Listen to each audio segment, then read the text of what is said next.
భాగం 7 సంజీవిని శిఖరం లక్ష్మణుని రక్షణ.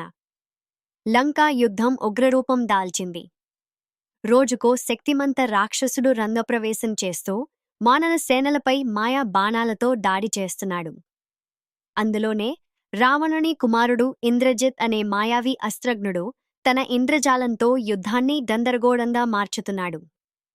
ఒకరోజు రాత్రి ఇంద్రజిత్ నాగపాసం అనే భయంకరమైన బాణాన్ని ప్రయోగించాడు.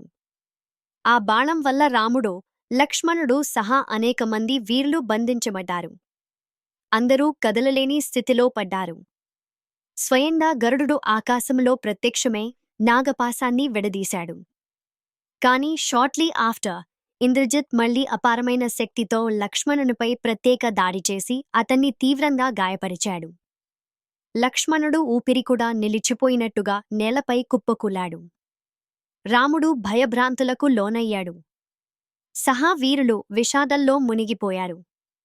ఈ పరిస్థితిలో సుషేణుడు అనే వైద్యుడు చెప్పాడు, లక్ష్మణుడిని రక్షించాలంటే హిమాలయాల్లో ఉండే సంజీవిని బూటీ అవసరం. అది రాత్రి పూర్తయ్యేలోగా రాకపోతే ఈ ప్రాణం పోతుంది. ఆ మాటలు విన్ హనుమంతుడు అల్సించేయకుండా ఆకాశంలోకి ఎగిరిపోయాడు. అతని శ్రీరన్ మెరుపుల్లా చిమ్ముతూ ఉత్తర దిశలో హిమాలయాల వైపు దూసుకుపోయాడు. అక్కడకు చేరుకున్న తర్వాత ఆయన తికమకపడ్డాడు. ఎందుకంటే అనేక ఔషధ ఒకే ప్రదేశంలో ఉన్నాయి. ఏడీ సంజీవిను గుర్తుపట్టలేకపోయాడు. ఆ సమయంలో తాత్కాలిక నిర్ణయం తీసుకున్నాడు. పృథ్వీకరమే మొత్తం తీసుకొని ఎగురుతూ తిరిగి వకాడు.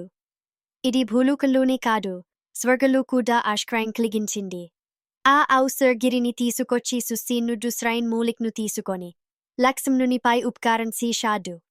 ఓ సాస్మైన్ గొంతుతో లక్ష్మణుడు మెల్కువతూ కన్నులు తెరికాడు. అంతే, వాండర్సీన్ అందంలో మునిగిపోయింది. ఇదే సమయంలో యుద్ధానికి మరింత వేగం వెక్సేసింది. విభీషణుని షాయంతో రాముడు రావణుని ఊబుల్మైన బంధువైన కుంభకర్ణుడిని ఎదుర్కొన్నాడు. అట్టు ఈకంగా వేలాది వానరులను తొక్కిపడేసిన భీకరశక్తిగల రాక్షసుడు. కాని రాముని బాణాల ముందు అతని ప్రభుత్వం శ్రీరన్ కూడా నిలబడలేదు. కూనబాకర్ణుడిని సంహరించడం తర్వాత రావణుడు కర్సంధ్వజాన్ని ఎగురవేసి తనతో తానే యుద్ధానికి రంగంలోకి దిగాడు. కాని అంతకన్నా పెద్ద ప్రమాదం ఇంకా మిగిలింది. ఇంద్రజిత్ మాయా యుద్ధంలో విజయాన్ని కాత్తాల్ని పూనుకున్నాడు.